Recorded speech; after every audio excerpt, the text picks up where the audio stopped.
ಯುವ ತಲೆಮಾರು ಮತ್ತು ಕುವೆಂಪು ನಡುವೆ ಅಂದಿಗೂ ಇಂದಿಗೂ ಪರಸ್ಪರ ವಿಶೇಷ ಒಲವು ಇದೆ. ಕುವೆಂಪು ಯುವ ಜನರಿಗೆ ವಿಚಾರ ಕ್ರಾಂತಿಗೆ ಆಹ್ವಾನ ನೀಡಿ 50 ವರ್ಷಗಳಾಗಿವೆ. ಯುವ ಜನರಿಗೆ ಆತ್ಮಶ್ರೀಗಾಗಿ ನಿರಂಕುಶಮತಿಗಳಾಗಿ ಎಂದು ಕರೆ ನೀಡಿ 90 ವರ್ಷಗಳಾಗಿವೆ.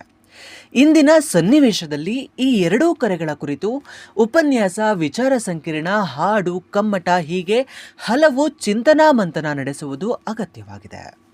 ಕುವೆಂಪು ಅವರ ಜನ್ಮದಿನವಾದ ಇಂದಿನಿಂದ 2026 ಡಿಸೆಂಬರ್ 29ರವರೆಗೆ ಜನಶಿಕ್ಷಣ ಟ್ರಸ್ಟ್ನಿಂದ ವರ್ಷಪೂರ್ತಿ ಕಾರ್ಯಕ್ರಮ ನಡೆಸಲಾಗುತ್ತಿದೆ. ಈ ಎಲ್ಲ ಕಾರ್ಯಕ್ರಮಗಳು ಜನಶಕ್ತಿ ಮೀಡಿಯಾದಲ್ಲಿ ಪ್ರಸಾರವಾಗಲಿವೆ. ಗೆಳೆಯರೇ ನಮಸ್ಕಾರ. ಜನಶಕ್ತಿ ಮಾಧ್ಯಮದಿಂದ ಇವತ್ತು ಕುವೆಂಪು ಜನ್ಮದಿನಾಚರಣೆಯ ಸಂದರ್ಭದಲ್ಲಿ ಅವರ ಪ್ರಖ್ಯಾತ ಪ್ರಬಂಧವಾದ ಆತ್ಮಶ್ರೀಗಾಗಿ ನಿರಂಕುಶಮತಿಗಳಾಗಿ, ಮೊದಲನೇದಾಗಿ ಕುವೆಂಪು ಅವರ ಕುರಿತು ಒಂದೆರಡು ಮಾತುಗಳನ್ನ ಹೇಳಿಬಿಟ್ಟು ನಾನು ಈ ಪ್ರಬಂಧವನ್ನು ಚರ್ಚೆಗೆ ತಗೊಳ್ತೀನಿ. ನಿಮ್ಮಲ್ಲೆಲ್ರಿಗೂ ಗೊತ್ತಿರೋ ಹಾಗೆ ಕುವೆಂಪು ನಮ್ಮ ಕನ್ನಡ ಭಾಷೆಯ ಶ್ರೇಷ್ಠ ಸಾಹಿತಿ, ಮೈಸೂರು ವಿಶ್ವವಿದ್ಯಾಲಯದ ಉಪಕುಲಪತಿಗಳಾಗಿ ಅವರು ವಿಜ್ಞಾನದ ಪ್ರಸಾರದ ಬಗ್ಗೆ, ಶಿಕ್ಷಣದ ಪ್ರಸಾರದ ಬಗ್ಗೆ ಅನೇಕ ಕಾರ್ಯಕ್ರಮಗಳನ್ನು ಹಮ್ಮಿಕೊಂಡಂಥ ಒಬ್ಬ ದಕ್ಷ ಹಾಗೂ ಸಮರ್ಥ ಆಡಳಿತಗಾರ. ಹಾಗೆಯೇ ಅವರು ನಮಗೆ ನಮ್ಮ ನಾಡಗೀತೆಯನ್ನು ಕೊಟ್ಟಂಥವರು. ಕರ್ನಾಟಕದ ಮೂಲೆ ಮೂಲೆಗಳಲ್ಲೂ ಕೂಡ ಕುವೆಂಪು ಬಗ್ಗೆ ಜನ ತಿಳ್ಕೊಂಡಿದ್ದಾರೆ. ಅವರಿಗೆ ಜ್ಞಾನಪೀಠ ಪ್ರಶಸ್ತಿ ಅಥವಾ ಮತ್ತೊಂದು ಪ್ರಶಸ್ತಿ ಬಂತು, ರಾಷ್ಟ್ರಕವಿ ಅಂತ ಅವ್ರನ್ನ ಕರೆದರು ಅನ್ನೋದಕ್ಕಿಂತ ಹೆಚ್ಚಾಗಿ ಅವರು ಜನಮಾನಸದಲ್ಲಿ ಆಳವಾಗಿ ಬೇರೂರಿದ್ದಾರೆ ಅನ್ನೋದು ಮುಖ್ಯವಾದ ಸಂಗತಿ.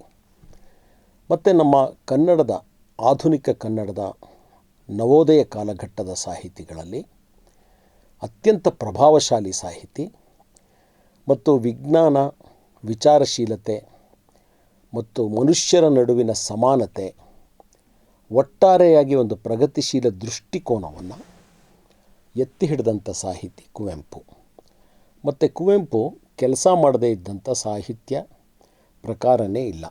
ಅದು ಮಹಾಕಾವ್ಯದಿಂದ ಹಿಡಿದು ಭಾವಗೀತೆಗಳು, ಕ್ರಾಂತಿಗೀತೆಗಳು, ಶಿಶು ಸಾಹಿತ್ಯ, ಅದರಲ್ಲೂ ನಾಟಕ, ಮಕ್ಕಳಿಗೋಸ್ಕರ ಹಾಡುಗಳು, ಆಮೇಲಿಂದ ಬೇರೆ ನಾಟಕಗಳು, ಬೆಳೆದವರಿಗೋಸ್ಕರ ಬರೆದಿರೋವಂಥದ್ದು, ಪ್ರಬಂಧ, ವಿಮರ್ಶೆ, ಸಣ್ಣ ಕಥಾ ಸಾಹಿತ್ಯ ಮತ್ತು ಬಹಳ ಪ್ರಭಾವಶಾಲಿಯಾಗಿರತಕ್ಕಂಥ 2 ಕಾದಂಬರಿಗಳು, ಇದೆಲ್ಲವುದನ್ನು ಅವರು ನಮಗೆ ಕೊಟ್ಟೋದ್ರು. ಪ್ರಸಾರಾಂಗವನ್ನು ಸೃಷ್ಟಿ ಮಾಡಿದ್ರು. ಹಳ್ಳಿಗಳಿಗೆ ವಿಜ್ಞಾನದ ಮೇಷ್ಟ್ರುಗಳನ್ನ ಕಳಿಸಿ ಉಪನ್ಯಾಸ ಮಾಡಿಸಿದ್ರು ಮತ್ತು ಅದನ್ನೆಲ್ಲ ಕಿರು ಹೊತ್ತಿಕೆಗಳಾಗಿ ಪ್ರಕಟಿಸಿದ್ರು.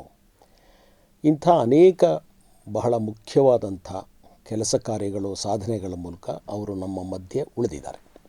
ಪ್ರತಿಯೊಂದು ದೇಶದಲ್ಲಿ, ಇತಿಹಾಸದ ಕಾಲಘಟ್ಟದಲ್ಲಿ ಒಬ್ಬೊಬ್ಬ ಇಂಥ ಮಹಾನ್ ಸಾಹಿತಿ ಬರ್ತಾರೆ. ಬಂಗಾಳದಲ್ಲಿ ರವೀಂದ್ರರು ಬಂದರು. ಇಡೀ ಭಾರತಕ್ಕೆ ಅವರು ಹೆಸರುವಾಸಿಯಾದರು. ವಿಶ್ವದಲ್ಲೂ ಕೂಡ ಬೇರೆ ಬೇರೆ ಕಡೆ ಅವ್ರನ್ನ ಜನ ತಿಳ್ಕೊಂಡಿದ್ದಾರೆ. ಅದೇ ರೀತಿಯಲ್ಲಿ ಪ್ರೇಮ್ಚಂದ್ ಉರ್ದು ಮತ್ತು ಹಿಂದಿ ಸಾಹಿತ್ಯದಲ್ಲಿ ಕಾಣಿಸ್ಕೊಂಡ್ರು. ನಮ್ಮಲ್ಲಿ ಕುವೆಂಪು, ಬೇಂದ್ರೆ, ಕಾರಂತರು ಇವರೆಲ್ಲರೂ ಕೂಡ ಒಂದೇ ಕಾಲಘಟ್ಟದಲ್ಲಿ ಬಂದರು. ಇವರೆಲ್ಲ ದೈತ್ಯ ಪ್ರತಿಭೆಗಳು, ಸಾಧಾರಣ ಪ್ರತಿಭೆಗಳಲ್ಲ. ಆ ಒಂದು ಸಾಹಿತ್ಯಿಕ ಆಂದೋಲನದ ಘಟ್ಟವನ್ನು ನಾವು ನವೋದಯ ಅಂತ ಕರಿತೀವಿ. ಆದರೆ ನವೋದಯ ಅನ್ನೋದು ಒಂದು ಸಾಹಿತ್ಯಿಕ ಆಂದೋಲನವಾಗಿರೋ ಹಾಗೆಯೇ ಅದೊಂದು ಸಾಮಾಜಿಕ ಪ್ರಕ್ರಿಯೆ ಕೂಡ. ಅದೇನು ಅಂತಂದರೆ, ಸಮಾಜದಲ್ಲಿದ್ದಂಥ ಹಳೆಯ ಮೌಲ್ಯಗಳು, ನಂಬಿಕೆ ಇದು ಹೋಗಿ ಹೊಸದು ಹುಟ್ಟುವಂಥ ಸಮಯ. ಯುರೋಪ್ನಲ್ಲಿ 15ನೇ ಶತಮಾನದಲ್ಲಿ ರಿನೈಸಾನ್ಸ್ ನವೋದಯ ಆದಾಗ ಅಲ್ಲಿಯವರೆಗೂ ಧರ್ಮನೇ ಜನಗಳ ಎಲ್ಲ ನಂಬಿಕೆ, ವಿಶ್ವಾಸ, ಜೀವನ ಮೌಲ್ಯಗಳನ್ನು ರೂಪಿಸೋವಂಥದ್ದು, ಒಟ್ಟಾರೆ ಬದುಕನ್ನು ಆವರಿಸಿದ ಸಂಸ್ಥೆ ಆಗಿತ್ತು. ಅದು ಮೌಢ್ಯದ ಕೇಂದ್ರನೂ ಆಗಿತ್ತು. ಅದನ್ನು ವಿರೋಧಿಸಿ ಹ್ಯೂಮನಿಸಮ್ ಅಥವಾ ಮಾನವತಾವಾದವನ್ನು ರಿನೈಸಾನ್ಸ್ ಎತ್ತಿ ಹಿಡಿತು.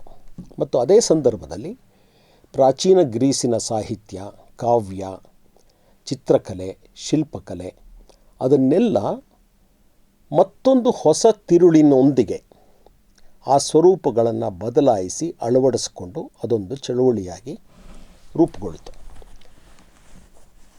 ಆದರೆ ರಿನೈಸಾನ್ಸ್ನಲ್ಲಿ ಇನ್ನೂ ಮೊಳಕೆಯ ಹಂತದಲ್ಲಿ ಇದ್ದಂಥ ಅನೇಕ ವಿಚಾರಗಳು, ವ್ಯಕ್ತಿ ಸ್ವಾತಂತ್ರ್ಯ, ರಾಜಪ್ರಭುತ್ವ ಹೋಗಿ ಜನತಂತ್ರ ಬರಬೇಕು ಅನ್ನೋದು, ಮನುಷ್ಯರ ಸಮಾನತೆ, ಮಾನವನ ಹಕ್ಕುಗಳು ಯಾವುದು ಅನ್ನೋದನ್ನು ನಿರೂಪಿಸೋದು, ಇದೆಲ್ಲ ಆದಂಥ ಘಟ್ಟವನ್ನು ನಾವು ಜ್ಞಾನೋದಯ ಕಾಲ ಅಂತ ಕರಿತೀವಿ. ವಿಶೇಷವಾಗಿ 18 ಮತ್ತು 19ನೇ ಶತಮಾನದ ಕಾಲ. ಅಲ್ಲಿ ಒಬ್ಬೊಬ್ಬ ಚಿಂತಕ ಒಂದೊಂದು ಹೊಸ ಹೊಸ ಪರಿಕಲ್ಪನೆಗಳನ್ನು ಜನದ ಮುಂದೆ ಇಡ್ತಾರೆ. ಲಾಕು, ವಾಲ್ಟೈರು, ರೂಸೋ, ಮಾಂಟೆಸ್ಕ್ಯೂ, ಕ್ಯಾಂಟ್, ಇವರೆಲ್ಲರೂ ಕೂಡ, ಇನ್ನೂ ಅನೇಕರಿದ್ದಾರೆ. ಆದರೆ ನಮ್ಮ ಭಾರತದಲ್ಲಿ ನವೋದಯಗಳು ಕಾಣಿಸ್ಕೊಂಡಾಗ ಬೇರೆ ಬೇರೆ ಭಾಷೆಯಲ್ಲಿ ಅದು ನವೋದಯ ಮತ್ತು ಜ್ಞಾನೋದಯದ ಎರಡೂ ಪರಿಕಲ್ಪನೆಗಳನ್ನು ತೊಗೊಂಡು ಬಂತು. ಆವಾಗ ಬಂದಂಥ ಸಾಹಿತಿಗಳಲ್ಲಿ ಈ ನವೋದಯ ಮತ್ತು ಜ್ಞಾನೋದಯದ ಪರಿಕಲ್ಪನೆಗಳು ಅಂದರೆ ಮನುಷ್ಯನನ್ನು ಜಗತ್ತಿನ ಎಲ್ಲ ಆಗುಹೋಗುಗಳ ಕೇಂದ್ರದಲ್ಲಿಟ್ಟು ನೋಡೋದು, ನ್ಯಾಯ, ಅನ್ಯಾಯ, ಸರಿ, ತಪ್ಪು, ಪ್ರಗತಿ, ವಿಗತಿ, ಒಳ್ಳೆಯದು, ಕೆಟ್ಟದ್ದು, ಮನುಷ್ಯನ ದೃಷ್ಟಿಯಿಂದ ನೋಡಬೇಕು. ಒಂದು ಧರ್ಮಗ್ರಂಥದ್ದು ಏನು ಹೇಳ್ತು ಅಂತ ನೋಡಬಾರ್ದು, ಒಬ್ಬ ಮಹಾಪುರುಷ ಏನು ಹೇಳ್ದ ಅಂತ ನೋಡಬಾರ್ದು, ಸಂಪ್ರದಾಯ, ರೂಢಿ ಏನು ಹೇಳ್ತವೆ ಅಂತ ನೋಡಬಾರ್ದು. ಮನುಷ್ಯನ ಅಗತ್ಯ, ಇವತ್ತಿನ ಮನುಷ್ಯನ ಅಗತ್ಯ. ಮತ್ತು ಹಾಗೆ ಹೇಳುವಾಗ ಮನುಷ್ಯ ಅನ್ನುವಾಗ ಗಂಡಸು ಹೆಂಗಸು ಎರಡನ್ನೂ ಸೇರಿಸ್ಕೊಳ್ಬೇಕು. ಈ ಪರಿಕಲ್ಪನೆಗಳನ್ನು ಭಾರತದಲ್ಲಿ ಅನೇಕ ಭಾಷೆಗಳಲ್ಲಿ ಸಾಹಿತಿಗಳು ತಂದಿದ್ದಾರೆ. ಅವರೆಲ್ಲರೂ ಕೂಡ ಬಹಳ ನಮ್ಮ ಗೌರವಕ್ಕೆ, ಮನ್ನಣೆಗೆ ಪಾತ್ರರಾಗಿದ್ದಾರೆ. ಮತ್ತು ಇವತ್ತಿಗೂ ಕೂಡ ಅದನ್ನು ನಾವು ಅನುಕರಿಸೋದಕ್ಕೆ ಅಥವಾ ಅವರು ಬಿಟ್ಟು ಹೋದಂಥ ಕರ್ತವ್ಯಗಳನ್ನು ಪೂರೈಸೋದಕ್ಕೆ ಬೇರೆ ಬೇರೆ ರಾಷ್ಟ್ರೀಯತೆಗಳಿಗೆ, ಭಾಷೆಗಳಿಗೆ ಸೇರಿದ ಜನ ನಾವು ಶ್ರಮ ವಹಿಸ್ತಾ ಇದ್ದೀವಿ. ಕರ್ನಾಟಕದ ಕಾಲಘಟ್ಟದಲ್ಲಿ ಯಾರು ಈ ಪರಿಕಲ್ಪನೆಗಳನ್ನು ಅತ್ಯಂತ ಪರಿಪೂರ್ಣವಾಗಿ ಧ್ವನಿಸಿದ್ರು, ಆಕಾರ ಕೊಟ್ಟರು ಮತ್ತು ಸಶಕ್ತವಾಗಿ ಜನಗಳ ಮನಸ್ಸಿನೊಳಗಡೆ ಪ್ರವೇಶಿಸೋದ್ರಲ್ಲಿ ಯಶಸ್ವಿಯಾದರು ಅಂದರೆ ಅದು ಕುವೆಂಪು. ಇದು ಅವರ ಐತಿಹಾಸಿಕ ಮಹತ್ವ.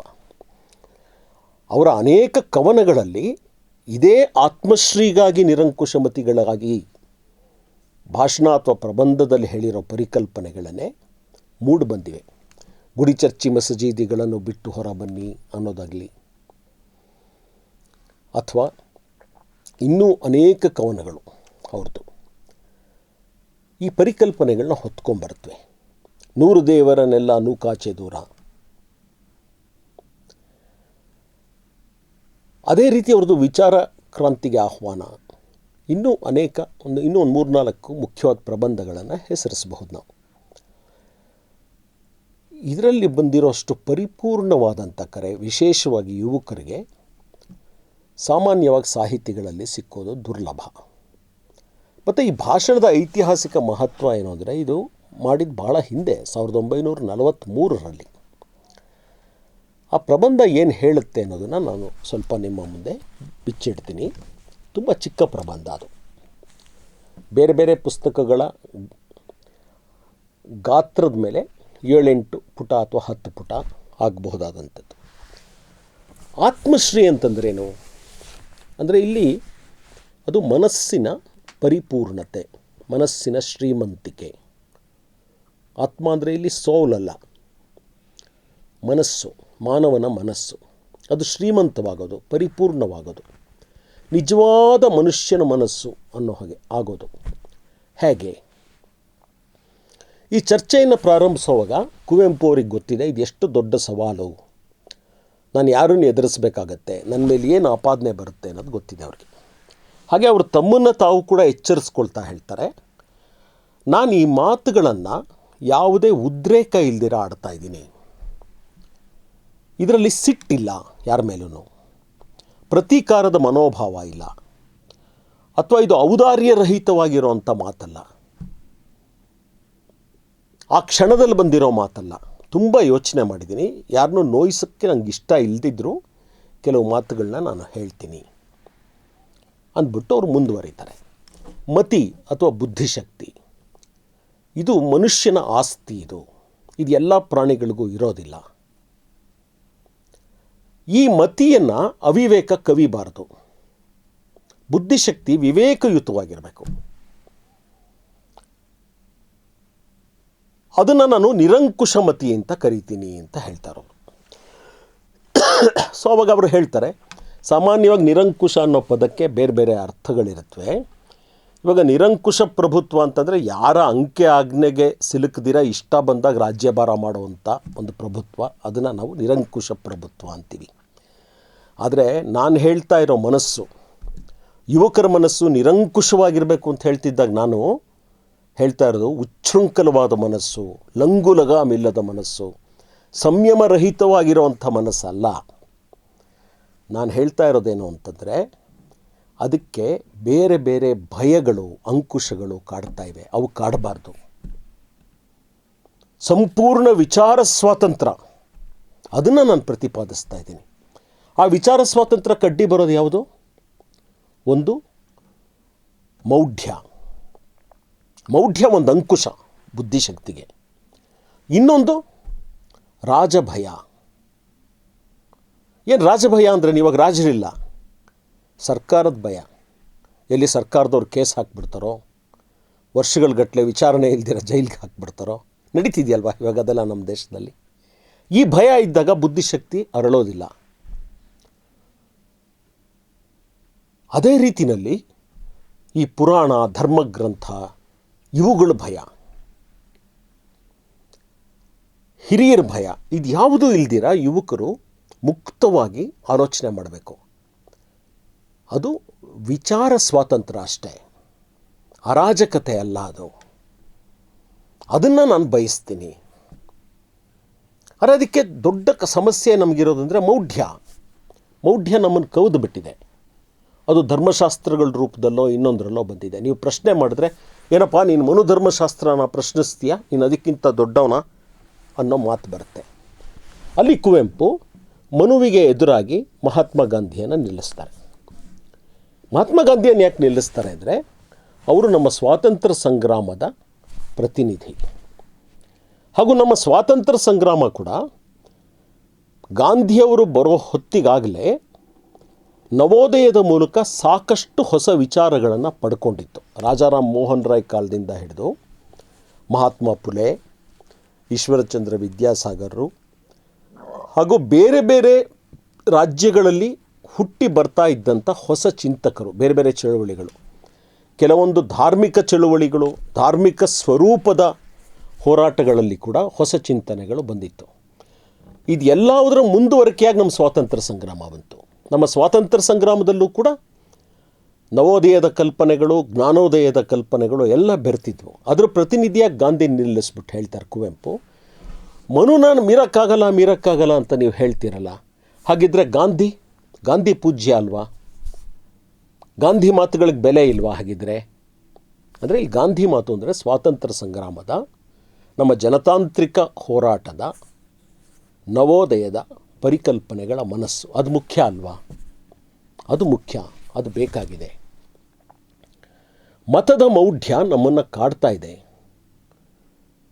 ಆದರೆ ವಿಚಾರ ಅನ್ನೋದು ನಮಗೆ ತುಂಬ ಅಗತ್ಯ. ಮತದ ಮೌಢ್ಯ ಇತಿಹಾಸದಲ್ಲಿ ಬಹಳ ಹಾನಿಯನ್ನು ಉಂಟು ಮಾಡಿದೆ ಅಂಥೇಳಿ ಅವರು ಅದಕ್ಕೆ ತುಂಬ ಹೆಸರುವಾಸಿಯಾದ ಗೆಲಿಲಿಯೋ ಉದಾಹರಣೆಯನ್ನು ಕೊಡ್ತಾರೆ.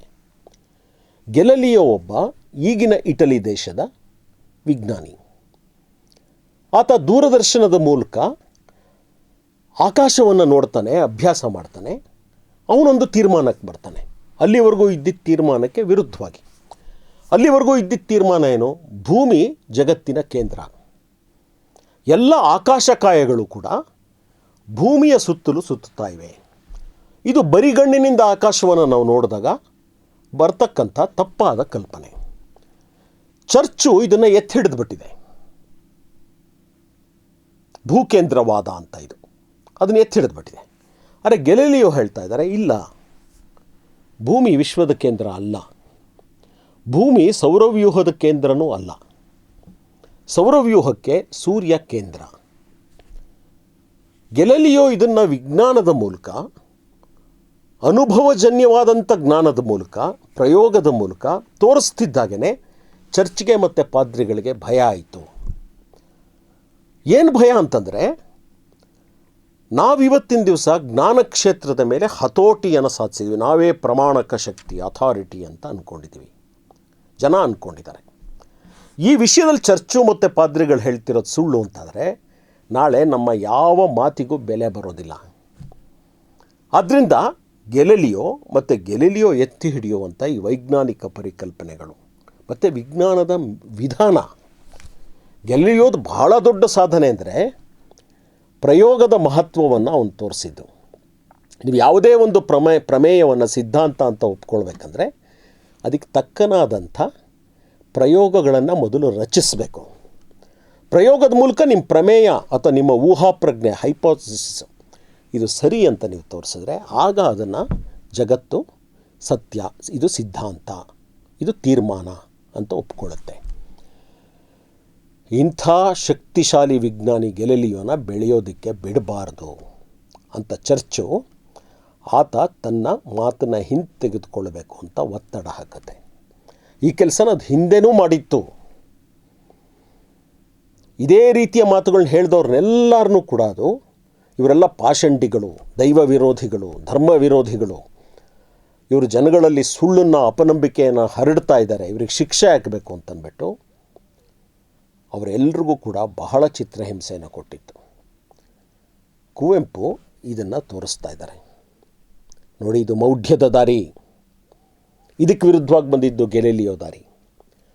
ಗೆಲಿಲಿಯೋ ದಾರಿ ಬೇಕು ಅಂತಂದರೆ ನೀವು ವಿಚಾರದ ಸ್ವಾತಂತ್ರ್ಯ ಬೇಕು. ಹೇಳಿದ್ದನ್ನು ಆತ ಸ್ಥಾಪನೆ ಮಾಡೋಕ್ಕೆ ರೆಡಿ ಇದ್ದಾನೆ. ನನ್ನ ಪ್ರಕಾರ ಇದು ಸತ್ಯ ಅಂತಂದ್ಬಿಟ್ಟು ಸಾಬೀತು ಮಾಡ್ತಾನೋ, ಅವನಿಗೆ ಅವಕಾಶ ಕೊಡಬೇಕು, ಅವನಿಗೆ ಅಭಿವ್ಯಕ್ತಿ ಸ್ವಾತಂತ್ರ್ಯ ಇರಬೇಕು. ಇನ್ನೊಂದನ್ನು ಕೂಡ ಅವ್ರು ಹೇಳ್ತಾರೆ. ಕುವೆಂಪು ಸಾಧಾರಣ ವ್ಯಕ್ತಿಯಲ್ಲ. ಅವರು ಭಾರತೀಯ ಪರಂಪರೆಯನ್ನು ಅಧ್ಯಯನ ಮಾಡ್ದಿರ ಕೇವಲ ಯುರೋಪಿನಿಂದ ಕೆಲವು ಹೊಸ ವಿಷಯಗಳನ್ನ ಅರ್ಥ ಮಾಡ್ಕೊಂಬಿಟ್ಟು ಹೇಳಿದಂಥ ಚಿಂತಕ ಅಲ್ಲ. ಅವ್ರಿಗೆ ಭಾರತೀಯ ಪರಂಪರೆಯಲ್ಲಿ ತುಂಬ ಆಳವಾದ ತಿಳುವಳಿಕೆ ಇತ್ತು. ಸಂಸ್ಕೃತದಲ್ಲೂ ಇತ್ತು, ಅವ್ರಿಗೆ ಇಂಗ್ಲೀಷ್ನಲ್ಲೂ ಇತ್ತು. ಅವರು ಪರ್ಜನ್ಯ ಜಪ ಅನ್ನೋ ಒಂದು ಜಪವನ್ನು ಇನ್ನೊಂದು ಉದಾಹರಣೆಯಾಗಿ ತಗೋತಾರೆ. ಪರ್ಜನ್ಯ ಜಪ ಅಂದರೆ ಮಳೆ ಬರೆಸೋದಕ್ಕೆ ಮಾಡ್ತಕ್ಕಂಥ ಒಂದು ಜಪ ಮತ್ತು ಕೆಲವು ಹೋಮಗಳಿವೆ. ಅದ್ರ ಉದಾಹರಣೆ ಕೊಟ್ಬಿಟ್ಟು ಹೇಳ್ತಾರೆ ಕುವೆಂಪು, ಪರ್ಜನ್ಯ ಜಪ ಮಾಡಿಬಿಟ್ರೆ ಮಳೆ ಬಂದುಬಿಡುತ್ತಾ? ಹಾಗೆ ಬರೋ ಹಾಗಿದ್ದರೆ ಅದೇನು ಕೋರಿಕೆ ಅಲ್ವಾ ಪರ್ಜನ್ಯ ಜಪ ಅಂದರೆ? ಪುರೋಹಿತನಿಗೆ ದುಡ್ಡು ಕೊಟ್ಟು ದಾನ ಕೊಟ್ಬಿಟ್ಟು ಮಾಡಿಸೋವಂಥ ಒಂದು ಪರ್ಜನ್ಯ ಜಪಕ್ಕಿಂತ ನಮ್ಮ ಸಾವಿರಾರು ಲಕ್ಷಾಂತರ ಜನ ಬಡ ರೈತರು ಬೆಳೆಗಳು ಒಣಗೋಗ್ತಾ ಇದೆ, ಮಳೆ ಬರ್ತಿಲ್ಲ ಅಂತಂದಾಗ ಹೊರಗಡೆ ಬಂದು ಆಕಾಶನ ನೋಡ್ತಾರೆ, ಮಳೆ ಬರಲಪ್ಪ ದೇವರೇ ದೇವರೇ ಅಂತ ಕೇಳ್ಕೊಳ್ತಾರಲ್ಲ. ಈ ಪ್ರಾರ್ಥನೆಗೆ ಮಹತ್ವ ಇಲ್ವಾ? ಹಾಗಿದ್ರೆ ಪ್ರಾರ್ಥನೆಗಳಿಂದ ಮಳೆ ಬರೋ ಹೋಗಿದ್ರೆ ಬರಬೇಕಾಗಿತ್ತು, ರೈತ ಕೇಳಿದಾಗಲೂ ಬರಬೇಕಾಗಿತ್ತು. ಪ್ರಾಮಾಣಿಕವಾಗಿ ದುಡಿತಾ ಇರೋನವನು, ಅರೆ ಬರಲಿಲ್ಲ ಅಲ್ವಾ? ಹಾಸ್ಯಮಯವಾಗಿ ಹೇಳ್ತಾರೆ, ಸಹರಾ ಮರುಭೂಮಿಗೆ ಈ ಪರ್ಜನ್ಯ ಜಪ ಮಾಡೋ ಪುರೋಹಿತರನ್ನ ಕಳಿಸ್ಬಿಟ್ಟು ನೋಡಿ, ಅಲ್ಲೇನಾದ್ರು ಮಳೆ ಬರುತ್ತಾ, ಮರುಭೂಮಿ ಹಸಿರಾಗತ್ತಾ ಅಂತ ಕೇಳ್ತಾರೆ. ಈ ಮಾತುಗಳನ್ನು 1943ರಲ್ಲಿ ಹೇಳಿ ದಿಟ್ಟವಾಗಿ ಸಮಾಜವನ್ನು ಎದುರಿಸೋದಕ್ಕೆ ಒಂದು 8 ಎದೆ ಬೇಕಾಗಿತ್ತು.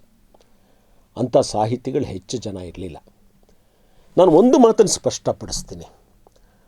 ನಮ್ಮ ಇಡೀ ಕನ್ನಡ ನವೋದಯದಲ್ಲಿ ಬಹುತೇಕ ಜನರು ಕೂಡ ವಿಚಾರಪರತೆ, ವಿಚಾರಶೀಲತೆಗೆ ಬೆಂಬಲವಾಗಿದ್ದರು.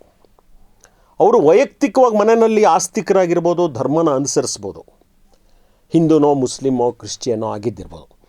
ಆದರೆ ಬಹುತೇಕ ಎಲ್ಲ ದೊಡ್ಡ ಸಾಹಿತಿಗಳು ಕೂಡ ಕನ್ನಡದಲ್ಲಿ ಬಂದವರು ಆ ಕಾಲಘಟ್ಟದಲ್ಲಿ ವಿಚಾರದ ಪರವಾಗಿದ್ದರು, ಸ್ವಾತಂತ್ರ್ಯ ಸಂಗ್ರಾಮದ ಪರವಾಗಿದ್ದರು. ಗಾಂಧಿ, ನೆಹರು, ಸುಭಾಷ್ ಚಂದ್ರ ಬೋಸು, ಕೆಲವರು ಭಗತ್ ಸಿಂಗ್ನೂ ಕೂಡ ಒಪ್ಕೊಳ್ತಾಯಿದ್ರು. ಒಬ್ಬನೂ ಕೂಡ ಅದರಲ್ಲಿ ಕೋಮುವಾದಿ ಆಗಿರಲಿಲ್ಲ. ಯಾರು ಸಾಹಿತ್ಯದಲ್ಲಿ ಸ್ವಲ್ಪ ಕೋಮುವಾದಿ ಭಾವನೆಗಳು ಬೆರೆತಿದ್ರೆ, ಡಾಮಿನೆಂಟ್ ಆಗಲ್ಲ ಅದು, ಅದೇ ಪ್ರಧಾನ ಅಂಶ ಅಲ್ಲ, ಬೆರೆತಿದ್ರು ಕೂಡ ಅವರೆಲ್ಲ ಪಕ್ಕದಲ್ಲಿದ್ದರು. ಮುಖ್ಯ ಪ್ರವಾಹದಲ್ಲಿ ಇದ್ದವರು ಎಲ್ಲರೂ ಕೂಡ ಕೋಮುವಾದದ ವಿರುದ್ಧನೇ. ಆ ಪರಂಪರೆಯನ್ನು ಇವತ್ತು ನಾಶ ಮಾಡೋ ಪ್ರಯತ್ನ ಆಗ್ತಾ ಇದೆ. ಎಷ್ಟೋ ಜನ ತಮ್ಮ ಉಡುಪಿನಲ್ಲಿ ಸಂಪ್ರದಾಯಶೀಲರಿರ್ಬೋದು, ಹಣೆಗೆ ವಿಭೂತಿ ಹಾಕ್ಕೋಬೋದು, ನಾಮ ಇಟ್ಕೊಳ್ಬೋದು, ಅಥವಾ ಗುಡಿಗುಂಡಾರ್ಗಳಿಗೆ ಹೋಗಿರ್ಬೋದು, ತೀರ್ಥಯಾತ್ರೆಗೆ ಹೋಗಿರ್ಬೋದು. ಆದರೆ ಎಲ್ಲರೂ ಕೂಡ ವಿಜ್ಞಾನದ ವಿಷಯ ಬಂದಾಗ ವಿಜ್ಞಾನ ಬೇಕು, ಹಿಂದೂ ಮುಸ್ಲಿಂ ಐಕ್ಯತೆ ಬೇಕು, ಈ ದೇಶ ಆಧುನಿಕ ಜನತಂತ್ರ ಆಗಬೇಕು, ಜಾತಿ ಪದ್ಧತಿ ಹೋಗಬೇಕು, ಜಾತಿ ಶೋಷಣೆ ಹೋಗಬೇಕು. ಅವ್ರ ಜೀವನದಲ್ಲಿ ಅದನ್ನು ಸಂಪೂರ್ಣವಾಗಿ ಅನುಷ್ಠಾನ ಮಾಡಿದ್ರೋ ಬಿಟ್ಟರೋ ಅದು ಬೇರೆ ಪ್ರಶ್ನೆ. ಆದರೆ ಹೃದಯದಿಂದಾಗಲಿ ಮಾತಿನಲ್ಲಾಗಲಿ ಕೋಮುವಾದ ಜಾತಿವಾದವನ್ನು ಯಾರೂ ಬೆಂಬಲಿಸಿರಲಿಲ್ಲ. ಹೆಣ್ಣುಮಕ್ಕಳು 2ನೇ ದರ್ಜೆ ಪ್ರದೆ ಅವ್ರನ್ನ ತುಳಿಬೇಕು ಅಂತ ಯಾರೂ ಹೇಳಿಲ್ಲ. ಅದರ ಅತ್ಯುತ್ತಮ ಆ ಒಂದು ಪ್ರವಾಹ ಇತ್ತಲ್ಲ, ಅದರ ಅತ್ಯುತ್ತಮ ಪ್ರತಿನಿಧಿಯಾಗಿ ನಾವು ಕುವೆಂಪು ಅವ್ರನ್ನ ಇವತ್ತು ಅಧ್ಯಯನ ಮಾಡ್ತಾಯಿದ್ವಿ. ಈ ಗೆಲೆಲಿಯೋ ಮತ್ತು ಪರ್ಜನ್ಯ ಜಪದ 2 ಉದಾಹರಣೆಗಳ ಮೂಲಕ ನೀವು ಸ್ಪಷ್ಟವಾಗಿ ಏನು ಅರ್ಥ ಮಾಡ್ಕೋಬೋದು ಅಂದರೆ ಕುವೆಂಪು ಅವರ ವಿಚಾರಶೀಲವಾದ ನಿಲುವು. ಇದಾದಮೇಲೆ ಅವ್ರು ಇನ್ನೊಂದು ಮಾತು ಹೇಳ್ತಾರೆ, ಈ ದೇವಸ್ಥಾನಗಳು ಅದರ ಉಪಯೋಗ ಏನು, ಅದರಲ್ಲಿ ಹೋಗಲೇಬೇಕು ಅನ್ನೋ ಹಠ ಮಾಡಬೇಡಿ ನೀವು. ಮೊನ್ನೆ ಒಬ್ಬರು ಅತ್ಯಂತ ವಿಚಾರವಂತರು, ಬುದ್ಧಿವಂತರು, ಅವರು ಅಸ್ಪೃಶ್ಯರು, ಅವರು ದೇವಸ್ಥಾನದ ಒಳಗಡೆ ಹೋಗಿದ್ರು ಅಂತಂದ್ಬಿಟ್ಟು ಅವ್ರಿಗೆ ಜುಲ್ಮಾನೆ ಹಾಕಿದ್ದಾರೆ ಪುರೋಹಿತರು, ಮೇಲ್ಜಾತಿಯವರು. ಇಂಥ ಸಂದರ್ಭದಲ್ಲಿ ನಾನೇನು ಹೇಳ್ತೀನಿ, ಬಿಡಿ ದೇವಸ್ಥಾನದೊಳಗಡೆ ಅಂತ ಅವ್ರಿಗೆ ಹೇಳ್ತೀನಿ. ಆದರೆ ದೇವಸ್ಥಾನದೊಳಗಡೆ ಹೋಗಬೇಕು ಅಂತ ಹೇಳ್ತೀರಲ್ಲ ನೀವು ಅಸ್ಪೃಶ್ಯರು, ನಿಮಗೆ ನಾನು ಹೇಳೋದು, ಅಲ್ಲಿ ಹೋಗಿ ಅವಮಾನ ಮಾಡಿಸ್ಕೊಂಡು ಜುಲ್ಮಾನೆ ಕಟ್ಕೊಂಡು ಯಾಕೆ ಇರ್ತೀರಿ? ದೇವರು ಅಲ್ಲಿದ್ದಾನೆ ಅಂದ್ಕೊಂಡಿದ್ದೀರೇನೋ? ಹೊರಗೆ ಬನ್ನಿ, ಪ್ರಕೃತಿಯನ್ನು ನೋಡಿ, ಆನಂದಿಸಿ. ಅದು ಒಂದು ಆರಾಧನೆ, ಪ್ರಕೃತಿ ಆರಾಧನೆ ಮಾಡಿ. ಈ ಪ್ರಕೃತಿ ಆರಾಧನೆಯಲ್ಲೂ 2 ವಿಷಯ ಇದೆ. ಒಂದು ಪ್ರಕೃತಿಯನ್ನು ಆನಂದಿಸೋದು, ಇನ್ನೊಂದು ಪ್ರಕೃತಿಯನ್ನು ಅಭ್ಯಾಸ ಮಾಡೋದು. ಇದನ್ನು ಮಾಡಿ ಅಂತಾರೆ ಕುವೆಂಪು. ಸಾಹಿತ್ಯವನ್ನು, ಸಂಗೀತವನ್ನು ಆನಂದಿಸಿ ಅಂದ್ಬಿಟ್ಟು ಅಲ್ಲಮ ಪ್ರಭುವಿನ ಒಂದು ವಚನದ ಮೂಲಕ ಹೇಳ್ತಾರೆ. ಸಿದ್ದರಾಮ ಕಲ್ಲಿನ ದೇವಸ್ಥಾನವನ್ನು ಕಟ್ಟಕ್ಕೆ ಹೋದಾಗ ಅದನ್ನು ತಮಾಷೆ ಮಾಡಿಬಿಟ್ಟು ಅಲ್ಲಮ ಪ್ರಭು ಹೇಳಿದಂತೆ, ಈ ಕಲ್ಲಿನಲ್ಲಿ ಮೂರ್ತಿ ಕಟ್ಟಿ ಕಡಿದು ಅದಕ್ಕೊಂದು ಕಲಶವನ್ನು ಕೊರೆದು ಮೇಲ್ಗಡೆ ಇಟ್ಬಿಟ್ಟು ಇದು ದೇವರಿರೋ ಜಾಗ ಅಂತ ಹೇಳಿದ್ರೆ ನೀನು ಮಾಡ್ತಿರೋ ಕೆಲಸ ಒಡ್ಡರು ಮಾಡೋ ಕೆಲಸ. ಒಡ್ಡರು ಅಂದರೆ ಕಲ್ಲಲ್ಲಿ ಕೆಲಸ ಮಾಡೋ ಕೆಲಸ. ಅದು ಸಿದ್ಧರ ಕೆಲಸ ಅಲ್ಲಪ್ಪ. ಸಿದ್ಧರ ಕೆಲಸ ಅಂದ್ರೇನು? ಸಾಧನೆ. ಮುಂದುವರೆದು ಹೇಳ್ತಾರೆ ಕುವೆಂಪು, ಎಲ್ಲ ಈ ವಿದ್ಯಾರ್ಥಿಗಳೇ, ಯುವಕರೇ, ನೀವು ದೇವಸ್ಥಾನಕ್ಕೆ ಹೋಗಬೇಡಿ. ನೀವು ಮಾಡಬೇಕಾಗಿರೋ ಮುಖ್ಯವಾದ ಕೆಲಸ ಅಂದರೆ ದರಿದ್ರ ನಾರಾಯಣನ ಸೇವೆ. ಈ ಪದವನ್ನು ಉಪಯೋಗಿಸಿದವರು ಮತ್ತು ಈ ಪರಿಕಲ್ಪನೆಯನ್ನು ಕೊಟ್ಟವರು ವಿವೇಕಾನಂದರು. ಎಳೆ ವಯಸ್ಸಿನಲ್ಲಿ ಕುವೆಂಪು ಅವರು ಪ್ರಭಾವಕ್ಕೆ ಒಳಗಾಗಿದ್ರಲ್ಲ, ಅದೆಲ್ಲರಿಗೂ ಗೊತ್ತಿದೆ. ವಿವೇಕಾನಂದರು ಹೇಳ್ತಾಯಿದ್ರು, ದರಿದ್ರ ನಾರಾಯಣನ ಸೇವೆ ಮಾಡಿ. ಕುವೆಂಪು ಅವರ ಒಂದು ಗೀತೆನಲ್ಲಿ 100 ದೇವರನ್ನೆಲ್ಲ ನೂಕಾಚೆ ದೂರ ಅಲ್ಲಿ ಒಂದು ರೂಪಕ ಬರುತ್ತೆ. ಕಲ್ಲಿನ ಮೇಲೆ, ಶಿಲೆಯ ಮೇಲೆ ಹೊದಿಸಿರೋಂಥ ಬಟ್ಟೆಯನ್ನು ತೊಗೊಂಡು ಹೋಗಿ ಬಟ್ಟೆ ಹರಿದು ರಸ್ತೆಯಲ್ಲಿ ನಡುಗ್ತಾ ಇರೋ ಒಬ್ಬ ಮುದುಕಿಗೆ ಹೊದಿಸು ಅಂತಂದ್ಬಿಟ್ಟು. ಇದೆಲ್ಲದನ್ನು ಕುವೆಂಪು ಚರ್ಚೆ ಮಾಡಿದ್ದಾರೆ. ಇದರ ಆಚೆಗೂ ಕೂಡ ಅವರು ಅನೇಕ ವಿಷಯಗಳನ್ನು ಚರ್ಚೆ ಮಾಡಿದ್ದಾರೆ. ಯುವಕರು ಯಾವ ಪಂಥಕ್ಕೂ ಕಟ್ಟಿಬೀಳಬೇಡಿ, ನೀವು ಉದಾರತೆಯನ್ನು ಸಾಧಿಸ್ಕೊಳ್ಬೇಕು, ಎಲ್ಲ ಪಂಥಗಳಲ್ಲಿರೋ ಉದಾರವಾದ ಅಂಶಗಳನ್ನು ಸ್ವೀಕರಿಸಿ ನಿಮ್ಮದೇ ಆದ ಚಿಂತನೆಯನ್ನು ರೂಪಿಸ್ಕೊಳ್ಳಿ ಅಂತ. ಮತ್ತು ಇನ್ನು ಹಳ್ಳಿಗಳಿಗೆ ಹೋಗಿ ಅಲ್ಲಿ ಜನಗಳನ್ನ ನೀವು ಮೇಲಕ್ಕೆತ್ತಿ ಅವ್ರಿಗೆ ಒಳ್ಳೆಯ ಆಲೋಚನೆಗಳು ಕೊಡಿ, ಇದೆಲ್ಲ ಹೇಳ್ತಾರೆ. ಸ್ನೇಹಿತರೆ, ಇವಾಗ ನಾವು ಬದುಕ್ತಿರೋ ಕಾಲದಲ್ಲಿ ಮತ್ತೆ ಹಳ್ಳಿಗಳಲ್ಲಿ ಅಮಾನವೀಯವಾದ ಜಾತೀಯತೆಯನ್ನು ಹರಡೋದನ್ನು ನಾವು ನೋಡ್ತೀವಿ. ಮೊನ್ನೆ ಬೇರೆ ಬೇರೆ ಜಾತಿಗಳಿಗೆ ಸೇರಿದ 2 ಹುಡುಗ ಹುಡುಗಿ ಪ್ರೀತಿ ಮಾಡಿದ್ರು ಅಂತಂದ್ಬಿಟ್ಟು ಆ ಮಕ್ಕಳ ಮೇಲೆ ಹಲ್ಲೆ ಮಾಡಿ ಆ ಹೆಣ್ಣು ಮಗುನ ಕೊಂದಿದ್ದಾರೆ. ಅನೇಕ ಹಳ್ಳಿಗಳಲ್ಲಿ ಇವತ್ತಿಗೂ ಜಾತಿ ದೌರ್ಜನ್ಯ ನಡೆಯುತ್ತೆ, ಹೆಣ್ಣುಮಕ್ಕಳ ಮೇಲಿನ ದೌರ್ಜನ್ಯ ನಡೆಯುತ್ತೆ. ನಾವು ಯಾವುದೋ ಆಟಗಳಲ್ಲಿ, ಫ್ಯಾಷನ್ಗಳಲ್ಲಿ ಮುಳುಗೋಗಿದ್ದೀವಿ. ಕುವೆಂಪು ಕರೆ ಕೊಡ್ತಾರೆ, ನಿಮ್ಮ ಮೌಲ್ಯಗಳು ಬಹಳ ಶ್ರೇಷ್ಠವಾಗಿರಲಿ, ಜೀವನದ ರೀತಿ, ನಿಮ್ಮ ಪೋಷಾಕು ಇವೆಲ್ಲ ಸರಳವಾಗಿರಲಿ ಅಂತ ಹೇಳ್ತಾರೆ. ನಾವು ಈ ಪೋಷಾಕು, ಆಟ, ತಮಾಷೆ ಇದೆಲ್ಲ ಯುವಕರಿಗೆ ಸಹಜ. ಆದರೆ ಅದರ ಆಚೆ ಕಡೆ ಈ ಬದುಕು ಹೇಗಿದೆ, ಈ ಬದುಕನ್ನು ಉತ್ತಮಪಡಿಸೋದು ಹೇಗೆ, ಇಲ್ಲಿರೋ ಮೌಢ್ಯವನ್ನು ನಿವಾರಿಸೋದು ಹೇಗೆ, ಸಮಾಜದಲ್ಲಿ ಸಮಾನತೆಯನ್ನು ಸ್ಥಾಪನೆ ಮಾಡೋದು ಹೇಗೆ ಅಂತ ಯೋಚನೆ ಮಾಡಬೇಕಾಗಿದೆ. ಅಲ್ಲಿ ನಮಗೆ ಕುವೆಂಪು ದಾರಿದೀಪ ಆಗ್ತಾರೆ. ಭಾರತದ ಇವತ್ತಿನ ಪರಿಸ್ಥಿತಿ ಏನೇನೂ ಚೆನ್ನಾಗಿಲ್ಲ.